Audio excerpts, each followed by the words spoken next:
Hi everyone, and welcome to the Fake Love and Flying Monkeys podcast. My name's Nova Gibson and I am your host. My area of expertise is in supporting victims and survivors of narcissistic abuse and other toxic relationships. I'm the principal counsellor at Brighter Outlook Narcissistic Abuse Counselling Service, and I'm also the author of Fake Love, Understanding and Healing from Narcissistic Abuse.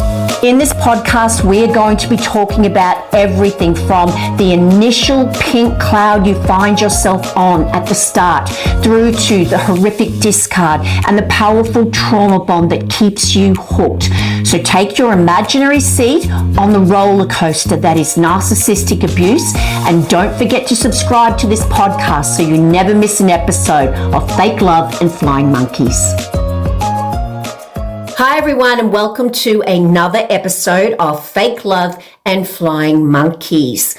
Okay, I would love to know how many of you listening out there today who have been in a relationship of any kind with a narcissist have asked yourself this question: am I the narcissist? Now, why do I think that so many of you are going to answer that question with a resounding yes?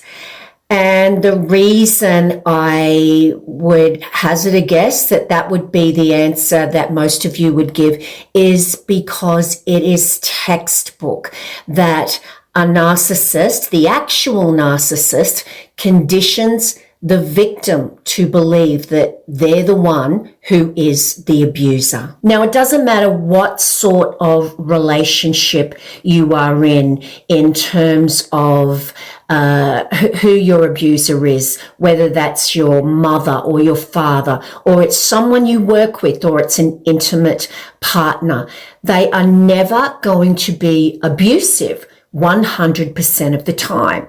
If they were abusive all the time, it would be so easy to leave because it would be obvious. There would be no good times, in inverted commas, that would deflect and distract you from the abusive times. Now, in the beginning, the narcissist is going to love bomb you. They are going to be so nice.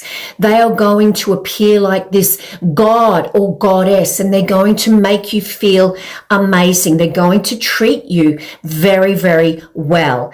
Now, when that inevitably stops because they can't have it all about you all the time, all they're after is the end goal, which is to make it all about them. So they've got to be over the top, get you hooked, and of course make you remember that person they're pretending to be. Remember that feeling. Now, it's really important to remember how nice they are in the beginning, and how nice they are a lot of the time, sometimes, because that is what's going to confuse you when they start devaluing you and engaging in all these strategies like gaslighting and projection and deflection and blame shifting and word salad and everything else that they do. When they engage in those strategies, those behaviors to confuse you so that you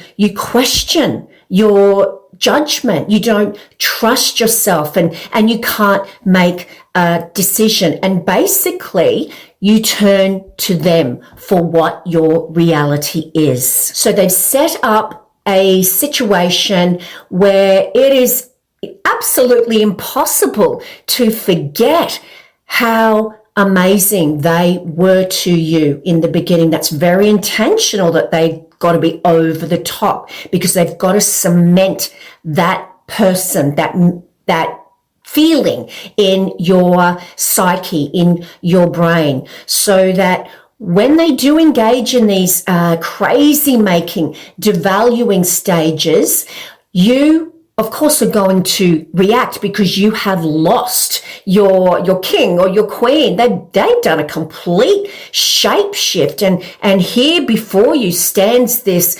monster who acts like they're irritated with you most days, and some days they even hate you. So you lose that person that you loved. And like any normal human being who's literally just had the person they love seemingly replaced by an alien from outer space, you are going to react. Of course, you're going to react. And this is where the really sadistic fun starts for the narcissist, when they are able to use your reactions to their setups, to their engaging in what we call DARVO, deny, attack, reverse, victim, and offender. When you inevitably react, they are going to use your reactions against you as a reason for why you are, in fact, the abuser. So actually what's going on is that the narcissist is setting you up to blame yourself for the abuse and to think that you're the one who has all the issues from the moment they lay eyes on you, when they're saying those three magic words, if it's an intimate partner, I love you, because they are so over the top in the beginning that when they start abusing you, or when that person just goes away and is replaced by someone who seemingly despises you, you're going to think it's your fault. What did I do? They're not loving me anymore. They seem to hate me. It must be me. And all the while, they're, unbeknownst to you, getting you to react to these confusing situations. And of course, you're going to react. This person you don't know anymore, the one that stands before you, that's abusing you and making you feel worse than anyone on the planet has ever made you feel. You don't know this person. So of course you're going to react, and they know this. Now, your ability to assess the situation for what it is even more difficult in this manufactured situation the narcissist has set you up in, when the narcissist is engaging in, as most covert narcissists do, very passive aggressive behaviors, such as, let's just say, that they've given you the silent treatment, and you don't know what you've done, so you're walking on eggshells. You're trying to gauge their mood, and it's clear that they're punishing you for something because they catch your eye every now and then and they give you that sneer. And of course, because their behavior is completely different from the person that you loved in the beginning. So the silent treatment is textbook abusive tactic that the narcissist uses to wound you. And most of you, I know, will have experienced it at some stage or many times from the narcissist in your life. And you will know it is torturous. It is a horrific form of abuse to be in a relationship of sorts with someone and have them act like you don't exist, to walk past you in the hallway like they don't see you or they don't hear you. This is how the narcissist avoids accountability. They know how torturous it is, and they know you will experience such relief when it ends that they get to come back with no responsibility, no accountability for what you were trying perhaps to discuss with them in the first place. But let's say the silent treatment continues and it goes on, and you, like any normal human being, get to that threshold where you want to know what you've done, and you perhaps start screaming and yelling and crying just to be heard, because the narcissist is ignoring you and ignoring your feelings, and it is painful. So maybe you do act in a volatile manner because they had set you up to do that.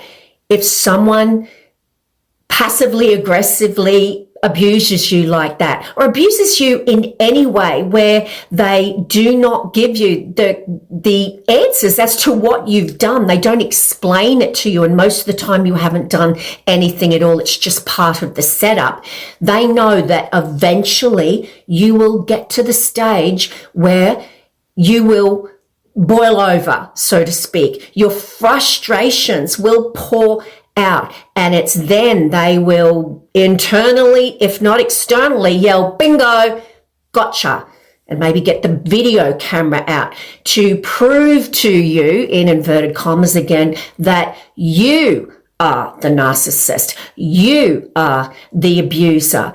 And the difference between you and them is that you will look back on your behavior. You will listen to that video they will surely play back for you, where you were screaming and yelling and swearing perhaps, and you will experience shame, perhaps remorse, because it is outside of your character. It's an isolated incident, but the reality is you did it. You engaged in that behavior. And fortunately or unfortunately at those particular times, you're not as manipulative as the narcissist who is baiting you to react in that way and then taking advantage of your remorse and your ability to reflect on your behavior to twist your ability to trust your instincts even more and make you think that you are the narcissist in this relationship. So getting back to why I believe that most of you will have asked yourself that question, am I the narcissist? That's because in the thousands of clients that I have counseled over the last 10 years or so, 12 years, I don't think I've had a single client who hasn't said to me or asked me, Nova, I did this and I did that and I'm so not proud of myself and I'm worried that it's me. Or I will have people message me or, call me and say to me, look, I want to come and see you. I want to get some help because I'm really worried that I'm a narcissist. I don't want to be that person. I don't want to hurt people. And, if that's the case, then I want you to help me to stop those behaviors. Now, the reason you will think this at some stage is because it is absolutely textbook for the narcissist to eventually, if not very early on in the relationship, start to flip the roles, reverse those roles of victim and offender, hence the acronym DARVO, deny, attack, reverse, victim, and offender. It starts off small. If it started off big, the punishments, if they started off big, then you might leave early. And they don't want that to happen. They need to erode your boundaries away and your ability to trust your instincts slowly over time so that you don't see it happening. It all happens under the level of awareness. Now, the narcissist is so sneaky and deceptive in the way they engage you in believing that you're the narcissist in this relationship by chipping away at your boundaries and your ability to trust your instincts very early on. So they will just have a little chip here and a little chip there by doing something that's a bit confusing, a little bit of a red flag, and you wash that away. You override that red flag. So the narcissist thinks to themselves, okay, they put up with that. I'm going to step it up a notch here. And they engage in some behavior that's, a little more overt, or, just a bigger red flag. And you override that one as well. You paint it a different color. So they're slowly getting you to normalize the abusive behavior and come up with all of these coping mechanisms that you don't even know you're doing to minimize the abuse and make it not as bad as it is. But it takes place very slowly over time. Now, this is all good for the narcissist. They're essentially able to get to a stage where they're engaging in behaviors that you would never in a million years have put up with if they had engaged in those behaviors right at the very start of the relationship when your boundaries were strong. But because you are starting to normalize and minimize these abusive behaviors, it gets boring for the narcissist because you're not reacting. It's no fun anymore, and they need the drama and they need your reactions. They need your confusion, your frustration, your pain, and your hurt. They need your narcissistic supply. So if you're normalizing all of these abusive behaviors and minimizing them, and they're not hurting you anymore, then they've got to come up with another game plan. So to kill their boredom and to really feed and thrive off your pain, they will create a situation where you are bound to react in a volatile way, and then they will be able to use your reactions that they have set up like a science experiment where they are bound to get the outcome they desired because they put in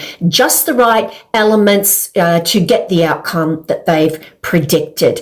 They know that you're going to go off because they have set it up that way, and they know that you are a normal human being who has a threshold and eventually is going to get frustrated and boil over, and they know that you hurt and that you feel that pain, and of course they know how to hurt you. Now, for those of you who have read my book, Fake Love, Understanding and Healing from Narcissistic Abuse by HarperCollins, you will remember in the Am I a Narcissist chapter, the story of Sophie and Justin, her narcissistic, abusive husband. Now, I don't want to spoil it for those of you who haven't read it, so I'm just going to give you a brief rundown of just this particular incident in which Sophie thought that she was the narcissist when in fact she'd actually been set up by Justin. So Sophie and her toxic, narcissistic husband, Justin, went out for a night. They went out for a night of fun and dancing, and Sophie was having an amazing time on the dance floor. She was dancing away to her favorite songs, and she had a couple of glasses of champagne, and she was talking to a few of the other patrons on the dance floor and just having a wonderful time. Justin was at a table, and she looked over and he was sneering at her. She'd seen that sneer before, only she never knew what she had done to deserve that sneer. But she knew that a punishment was imminent and she needed to risk manage, I guess you could say, the situation and find out what she had done to make Justin unhappy with her. So she left the dance floor and she went over to Justin, who angrily grabbed her and said, "We're going home." Now, the entire way home in the cab, he was giving her the silent treatment, and she'd been having a wonderful time. She didn't know what she had done. And eventually he said to her, you're a slut. You're dancing with those guys. You should have seen yourself, and you're a drunk. You should be absolutely ashamed of yourself. I couldn't wait to get you out of there because you were embarrassing me. And of course, Sophie's ability to see the situation for what it was totally non-existent because of the years of gaslighting. And she'd had a couple of drinks, and she started crying. She had had enough. Why? Tell me what I did. I was just having a good time. And he continued to call her horrible names and tell her that she was, a slut and she should be ashamed of herself. And when they got home, Justin locked her out of her own home. Now, how do you think Sophie felt? I don't know if this has ever happened to you before, but it is such a common strategy to get you to really react. Perhaps they've taken you somewhere and you don't know the area. You're overseas, perhaps, and then they leave you in a place where you have no clue where you are, no money, to punish you. And then they come back to get you when they feel like it. And then they expect your gratitude because they came back and got you. And you are so relieved they did come back that you don't say anything more. This is the same kind of situation. She's been locked out of her own home, the safe space of her own home. And she's banging on the door. She's banging on the window. She's crying. She starts screaming and yelling, "Let me in, let me in." And Justin is on the other side, cool, calm, and collected, telling her she's a disgrace. She's an absolute disgrace. And that he'll let her in when she calms down. So do you think she can calm down? She's been vilely locked out of her own home when she did nothing but have fun.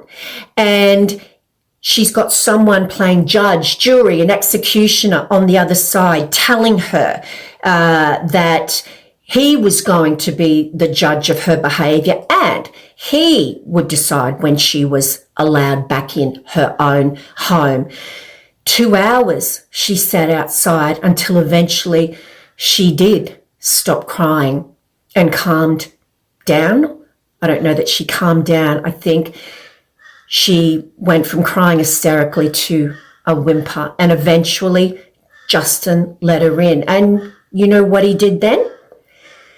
He accepted her apology for going off, like, in her words, a lunatic. And he videoed her outside while she was going off. Now, this is a setup of the vilest nature, not to mention the fact that Sophie's reactions to this setup drew the neighbours out of their homes, looking out their windows, and they called the police. Now, who do you think was going to be issued with a restraining order? Justin, the true perpetrator, or Sophie, the victim who had been set up? Well, Justin was able to get Sophie to think that she was the abuser and that she should be grateful to Justin. He was able to exacerbate that thought process even more when he was able to say to the police, "Oh, no, it's okay. I don't want to do that to her."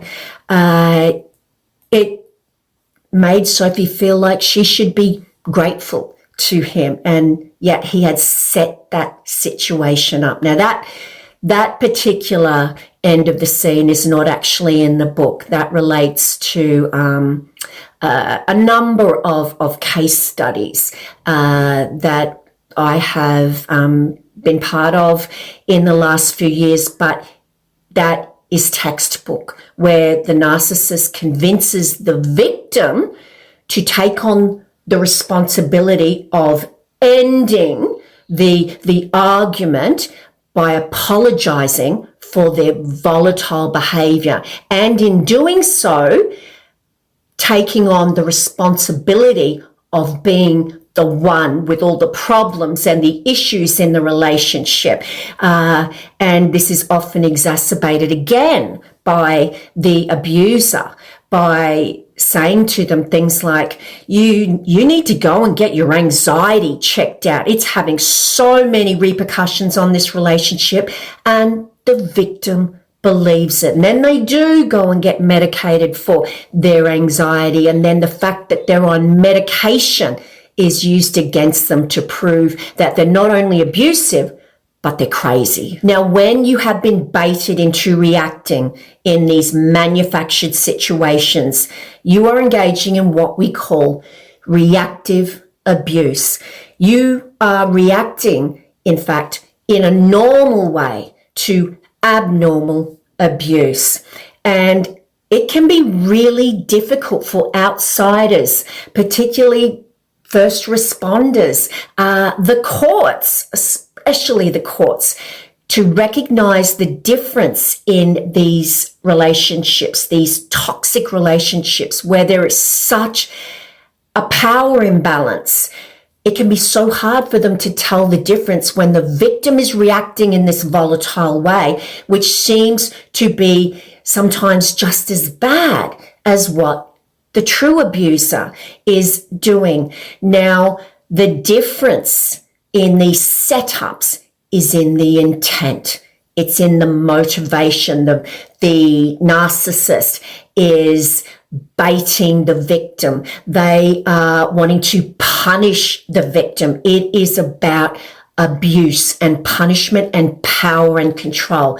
The victim, when they finally erupt or act out in a frustrated manner, they are trying to get back some power in there and control in a relationship where they have not. They're trying to defend themselves, or they're just releasing their feelings which they have had to bottle up, because they knew that if they didn't hold on to those feelings, they would be punished by the abuser. And eventually, as the narcissist knew, it was going to happen, that those feelings were going to come out. It was inevitable. And that's when the narcissist gets to flip the roles and have the victim believing that they're the abuser. Now, if you are working in the court system, the family court system in particular, or you are,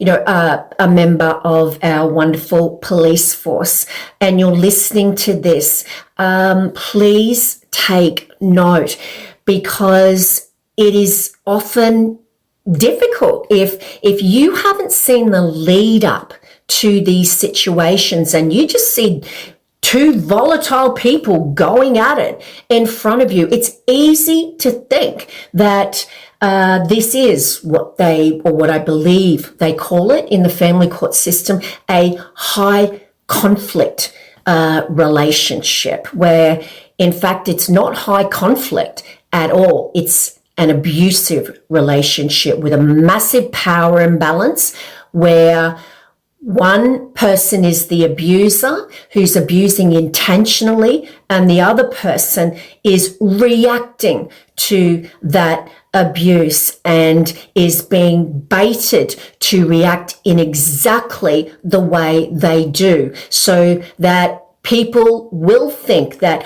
they're just as bad as each other. Now, I'm not sure of the exact percentages, so I'm sure someone will let me know if I'm off here, but I believe it's something like between 4 and 6% of relationships where people are splitting up, divorcing, actually go to court. So what that suggests to me is that 96, let's just go with 96% of cases can settle outside of court. They can come to some kind of arrangement that makes them both at least satisfied in some way. Now, if that is the small percentage of these relationships that actually go to court, then you would have to think that most of those 4 to 6% are going to involve a narcissist, where one person may appear to be acting in a volatile way, where it seems to be tit for tat, war of the roses, and they're just as bad as each other. But if you look more closely, you examine the erratic behavior of a victim who has been powerless for so long and is trying to regain a bit of control in their lives, or perhaps doesn't want to go on with it because they just want an end to it all, or perhaps or they're saying to you, oh, I'm really worried, Nova, because I did this, and this, I'm not a good person, and, I don't want that to be brought up. I just want it to all be over. That is more likely to be the victim, even if they engaged in what you see as a tit for tat, a volatile behavior or behaviors. The abuser, if you have one, you're defending one, and you're going to have both if you're a lawyer, is more likely to be, I did everything for them. I'm the victim. They're a horrible person. I need to protect myself from them. And rather than reflecting on their own behavior, they're going to appear angry, most of the time cool and calm, because they want to continue to punish the victim. They don't want it to be over, and they'll continue to shift the goalposts because for them, it's fun to go to court, and they do not want their victim forgetting about them. Now, I really wanted to talk about that today with regard to going to court with a narcissist, getting the right lawyer who understands narcissistic abuse, getting justice for yourself, and realizing that those fears that you have that are real, very real for you, that you are just as bad as them, and that you could be the abuser in this relationship. I want you to know that those are conditioned responses, and you have to trust your instincts. When you're baited into reacting and you explode eventually like anyone would, that does not make you the narcissist. That makes you a victim who has been set up to react by the actual abuser, and a victim who has the ability to reflect on their behavior and who experiences remorse. That is the last thing that a narcissist is going to do. So with the right lawyer, hopefully you will get justice, and the court, with the coercive control legislation that is coming in everywhere just about, or in many states in Australia at least, you will have a court that recognizes reactive abuse, where things do not always appear as it seems. And sometimes, as what happened with Sophie's case, the actual victim is hauled away and they're given a restraining order, a domestic violence order, because the abuser has set them up. And this is where we need so much more understanding around just how maniacal and just diabolical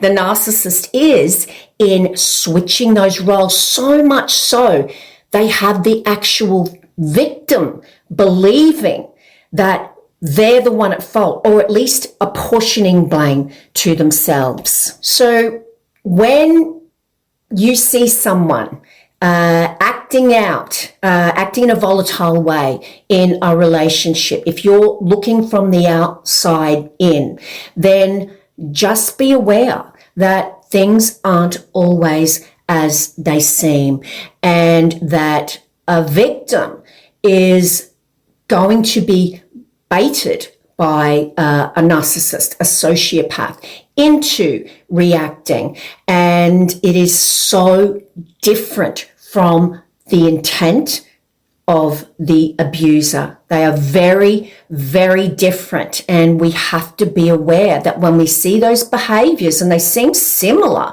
and we think, oh, this is just tit for tat, they're both as bad as each other. No, they're not. There is a lot more to it. Now, particularly in that case with Sophie, where he had baited her in such a horrific way and then got out the video camera and pressed record when she was at her worst. And of course, he's cool and calm.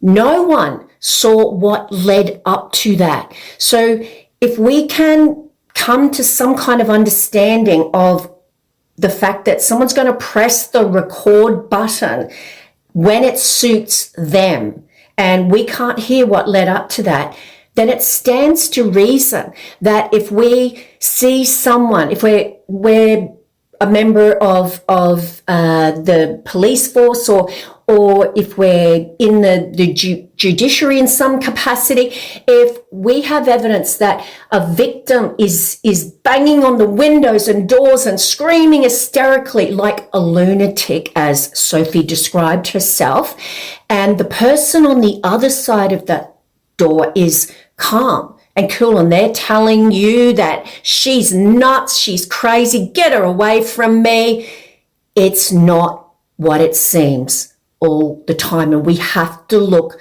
further and deeper into what is going on, because so often the actual victim is set up to have a DVO, a restraining order, and that wears them down even more and pushes them further into the arms of their abuser, who uses it, hangs it over their head to prove to them that they are the volatile, abusive one, and that what the abuser has been telling them all along was right, because look, you're the one with the DVO, not me. Now, before I go today, I just really want to reinforce for you when it comes to reactive abuse, where you ask yourself, am I the narcissist? Because you look at your behavior and you're not proud of it.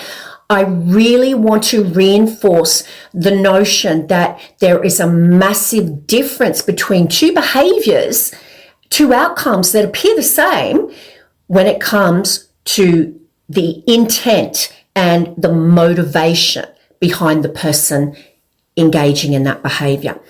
Here's an example. The example that I use in my book, Fake Love, Understanding and Healing from Narcissistic Abuse. You or I, we're walking down the aisle in the grocery store, and we see a little old lady. She drops her basket of fruit and veggies and they go everywhere. Naturally, you stop to help her because you've got empathy and you want to help. It's awful to see that happen to someone. And the little old lady is so grateful as you help her carry her veggies to the checkout. And she smiles and says, thank you so much. Now, let's make it a narcissist that's walking down the grocery aisle. Same situation. Little old lady drops her fruit and veggies. They go everywhere. What does the narcissist do? They look around to see who's watching them. They see a few bystanders and they go over and help the little old lady. again, the little old lady is grateful. She's so happy that the narcissist helped her carry the groceries to the checkout. Same outcome. Little old lady was helped. The narcissist went home and put it on social media about what a good deed they had done that day. Looked around again to see people smiling at them, looking at them with admiration. Now, exactly the same outcome. The motivation of the narcissist was for admiration and attention. The motivation, the intent of you is to help someone in need because you have empathy. Remember this when you see two people and you think they're as bad as each other. They're one of those 4 to 6% that are going to court and it's tit for tat. They both deserve what they get. Remember that it's not always what it seems. So we can summarize all of that with the fact that if you're asking yourself, am I the narcissist because you screamed or you yelled or you threw some plates and you engaged in some horrible behavior that you're so not proud of? Are you a narcissist? No. And I mean a resounding no. And the reason you know this, even though everyone asks themselves this, because the narcissist conditions you from the word go to accept that you're the one with the problems and to reverse those roles. The reason that you know is because you are reflecting on your behavior. You don't want to be that person. If that's you, oh my goodness, I need to get some help because I don't want to intentionally hurt people. If that's you, that's your biggest clue.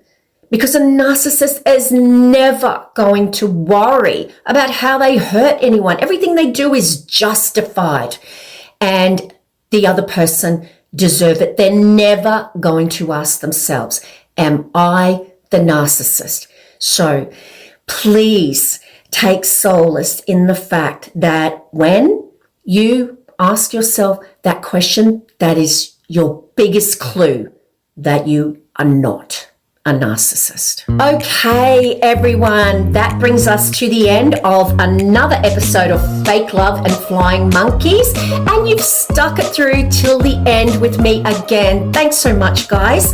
Now, we covered today the question, am I the narcissist? Because everyone asks themselves this question when they're in a relationship with a narcissist because they're set up to do so. We looked at the concept of reactive abuse, when you are baited into reacting in a volatile way, and that is used so they can flip the roles of abuser and victim and have you believing that you are in fact the narcissist.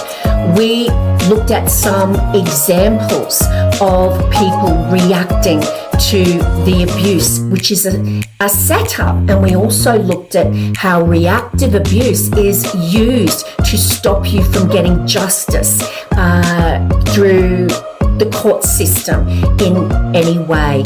And we looked at how to assess whether you actually are a narcissist or not. So on that note, it's bye from me for now. Don't forget to subscribe to this channel and join me on all my other social media platforms to discuss this episode.